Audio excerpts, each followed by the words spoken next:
Alright, now let's go to the second game.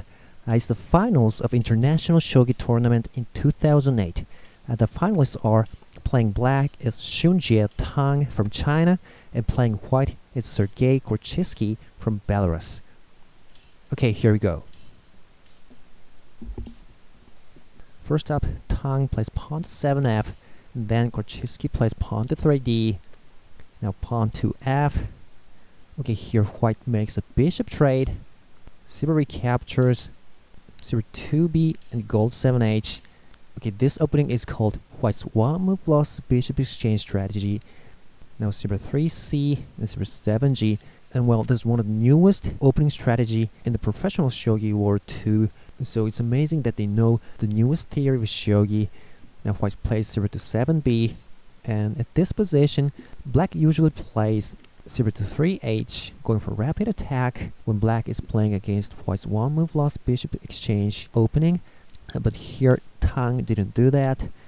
He moved the gold up to 5h, gold 3b, king goes for castling to 6h, pawn 8d, and now he moves the silver to 4h, and pawn 6d, and pawn 4f. Okay, it seems they're going for strategies called reclining silver. So silver to 6c and silver to 4g. Pawn 7d.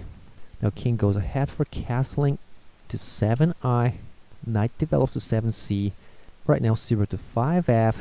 Okay, now this structure is called a reclining silver because you see it's as if the silver is reclining on some kind of a chair. Now gold to 5b, and black pushes the edge pawn to 9f, trying to enlarge his castle. White replies, and black pushes the right edge too, and white simply replies. Alright, now pawn to 3f, and here white makes an interesting move, rook to 8a. Alright, now it seems white is going for a strategy called right hand king. You see, black has already moved the king to the left side, so he's going to castle his king to the left, but black hasn't moved his king yet. And now that he moved the rook to 8a, we could suppose he's going to castle his king to his right.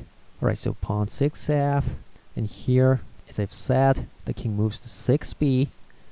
Right now, gold to 6g from the right. Now he has made a Yagura castle, but using Yagura castle in a bishop exchange opening sometimes has a bad point. You see, now the right side of black's camp is a little bit too unguarded from white's bishop drops. Alright, now king moves over to 7b, so this is the right hand king. It's a really defensive strategy. Okay, black's king castles in. Now pawn 5d, pawn 2e, and pawn 8e. Knight develops to 3g, and silver comes over to 4d. Okay, so now black can go for the second file. He pushes the pawn up to 2d. Pawn takes it, and rook recaptures. But well, at this position, white has got his chance, because you see, the rook has moved out of black's camp. So the rook's defense here is now gone, and this rook on 8a is doing a pretty good job, exerting an excellent influence to the left side, protect the knight. So here, white could simply make a counterattack by, for instance, bishop to 4h, really powerful attack on the knight.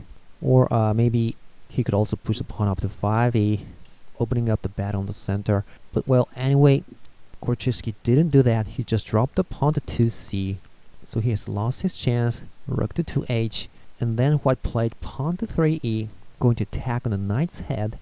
But well, this is not a very good move, because black can make a counter push of the pawn to 4e. Okay, now white is in trouble. If he runs, he loses this pawn. So what he did here, he ignored that and took the pawn on 3f, attacking the knight. But well, black takes the silver, white takes the knight, and well, this position is basically good for black. Black has an option of simply saving the rook to here, for instance, and it's still good for black. But well, black went even aggressive. He went ahead and took the pawn on 4c. Right now here, white can't take it with the left gold because rook can promote, so he has to take it with the right gold, which leaves the king alone in here. Right now still, black doesn't save his rook. He dropped another pawn to 4d. Alright, well, this time, maybe White could just take in this rook now. After that, Black takes the gold recaptures, Black will drop another pawn. Well, White can't take it because this bishop drop is too powerful. So the gold will go back. Okay, gold drop, pawn drop, silver drop.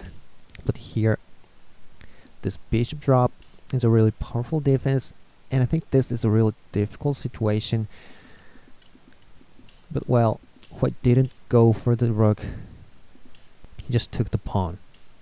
Right now here, Black dropped a bishop to 2f, forking the gold and the promoted pawn.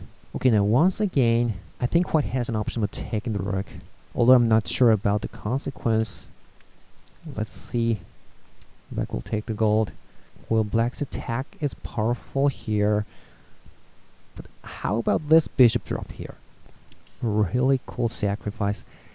And if he takes it with either the king or the gold, let's say the gold, you see he can make a check with the rook, forking the bishop. And this position pretty much looks like a good position for White. But how about when he dropped the bishop, how about calmly move the king over to 9h? Maybe Black is fine. So anyway, White didn't take the rook here. He saved his gold by dropping pawn to 3e. So now Black takes a prominent pawn to 3g. Okay, now the situation is really good for Black. His rook is now saved. His castle is strong. White king is weak. Right now White dropped the dangling pawn to 4g. But it's not a big deal. Black make a really good attack. Pawn to 6e. You see the bishop is in a really nice diagonal now. But White drops a knight to 5e. Well, this is a good move. It blocks the bishop and simultaneously attacks the gold. But here, Tang keeps on going. 0 to 5c. Really aggressive. He's attacking these two squares at the same time. Well, here, White has an option of taking the gold, of course. But the bishop's diagonal is now open again, so if he does that, I think Black can ignore the promoted knight and simply go ahead and take this pawn. He'll lose another gold here, but well, this pawn's attack is now faster, so I think Black is winning here. Yeah, it seems Black is better. But anyway, White didn't take the gold here. Instead, he moved the knight on 7c to 6e, taking the pawn. But well, this is not a very good move. Black can just take it. Now White took the gold here, but this time Black can simply recapture it, and the pawn will take the silver. But look at this, the really critical square 60 is now open. So pawn drop to 60. Now this is it. He doesn't even take this gold, he just goes for the king. White dropped the bishop to 5e, but it doesn't work. Black took the silver and drop it to 60. Now this king is over, so Korchitsky resigned here. Now if you want to see the following moves, if he runs, bishop takes the bishop, and then bishop drop. You can take this rook, a rook drop, and it's all over. And if he takes with the bishop, so takes it, and if he goes this way, bishop drop, and if the king goes this way, bishop drop. So it's all over. Okay, so this was a really exciting game. Tang made a really powerful and really fast attack. It was pretty cool. Okay, so thanks for watching. Hope you've enjoyed the game.